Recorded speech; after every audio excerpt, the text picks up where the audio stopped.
800 years ago, Europe awoke to a terrible army which suddenly appeared out of the eastern mists.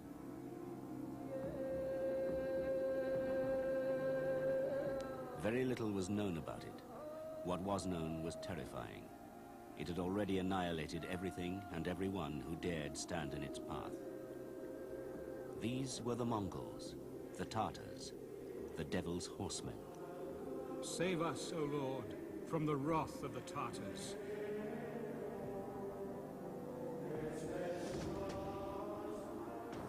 The call went out for the defense of Christendom.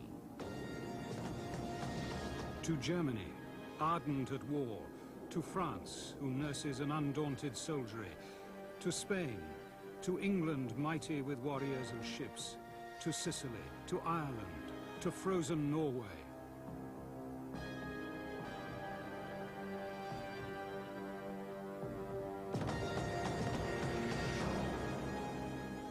But to no avail. Across Poland and Hungary, entire armies were put to the sword. It seemed nothing, not even prayer, could stop the invaders from sweeping right through Europe to the sea.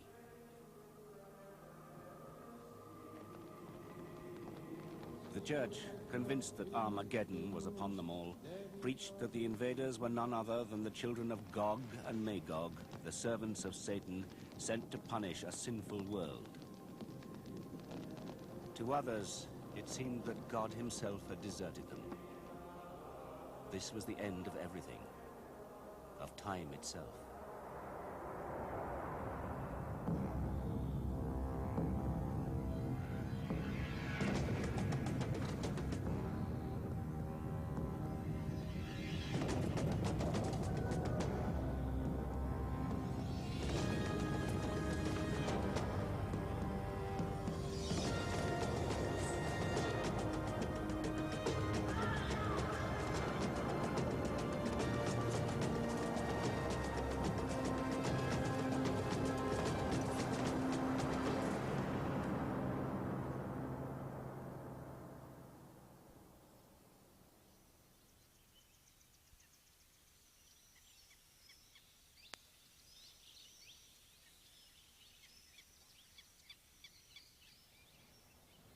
This scatter of stones on the steppes of Mongolia is all that is left of Karakorum.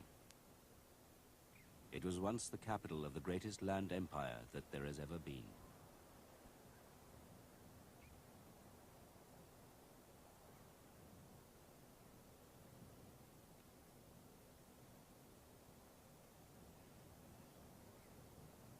For a few decades during the 13th century, this was the most important city in the world.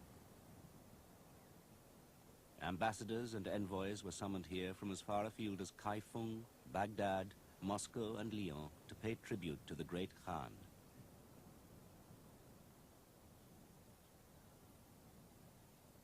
And it was from here that the Mongol rulers governed an empire that stretched for more than 5,000 miles, from the Pacific to the Danube.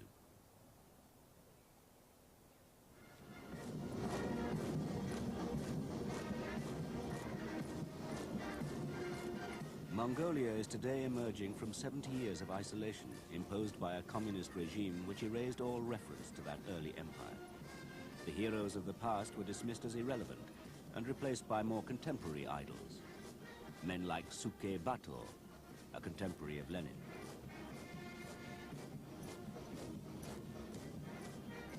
But with Glasnost and all that has followed, Mongolians have begun to rediscover and celebrate the heroes of their distant past.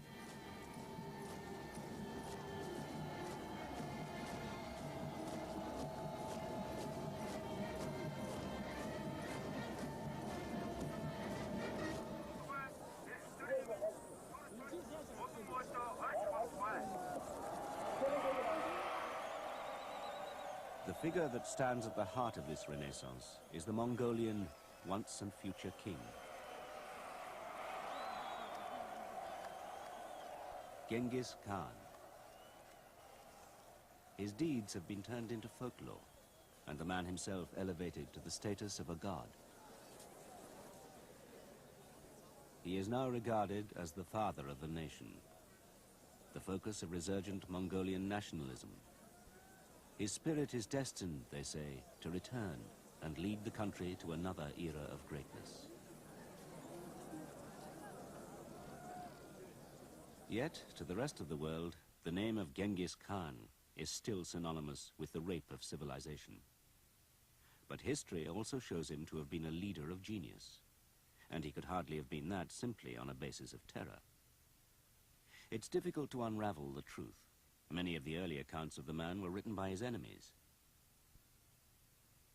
The first Mongolian account, the famous secret history, was written after his death, and, not surprisingly, is a mixture of fact and fantasy. It begins, absolutely in the realms of myth, by describing the genesis of the Mongol people near the shores of Lake Baikal in the heart of Central Asia.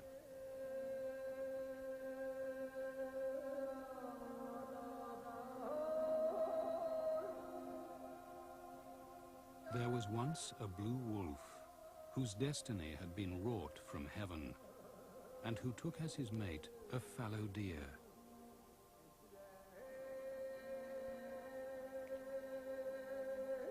Passing over the waters of the sea, they camped at the head of the Onon River, where Batassian was born, near the foot of Mount Birken Khaldun.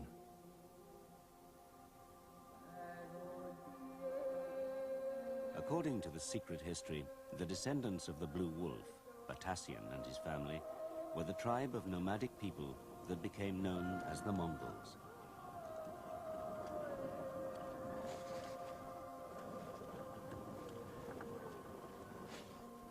By the 12th century, the Mongols had settled in a remote plateau in Central Asia.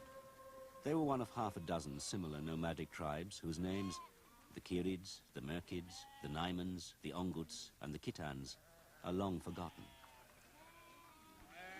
The lives of the steppe nomads have always been governed by the need to find pasture for their flocks.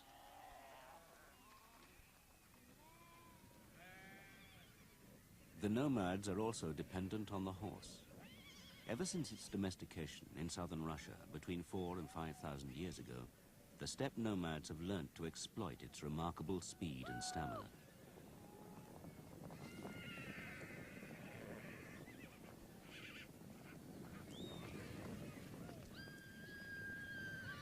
It's not surprising, then, that they were not just herdsmen, but also great hunters.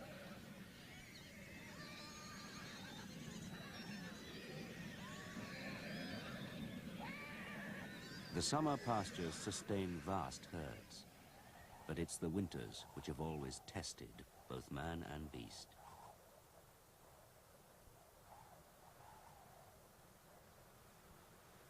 Life is governed by the rhythm of the seasons. In the summer, when the temperature is over 100 degrees, the steppe nomads migrate with their flocks up into the cool highlands. Then, in the winter, when it's 30 below zero for months at a time, they return to the sheltered valleys.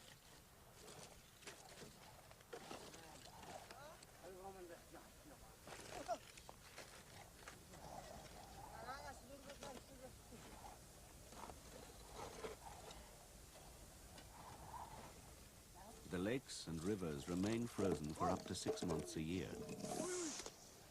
So generations of nomads have had to cut and cart great slabs of ice back to their camps for drinking water.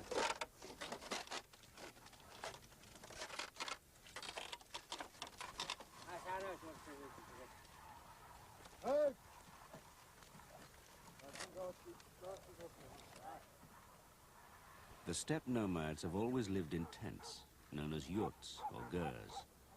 Made of felt stretched across a wooden frame, they can be dismantled and loaded onto ox carts in less than an hour. In this bleak environment, a life developed which is stripped of all but the bare necessities. The fuel? Dried animal dung, for there's no wood on the steppe.